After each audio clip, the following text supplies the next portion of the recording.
শুয়ে থাকি সারাদিন, কোনো কাজ করি না।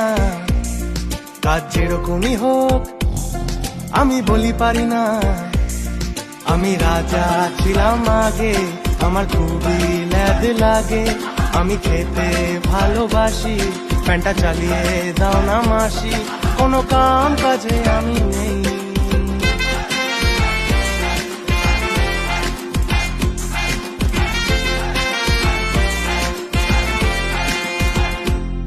মোবাইল ঘাটি সারাদিন, পড়াশোনা করি না। এসি ছাড়া গাড়ি ট্রেন ভাই আমি চড়ি না। আমার স্বভাব খুবই বাজে, লোকে দাঁত কেন মাজে। রোজ স্নান করার কি মানে, এটা ভগবানই জানে। সারাদিন শুয়ে থাকি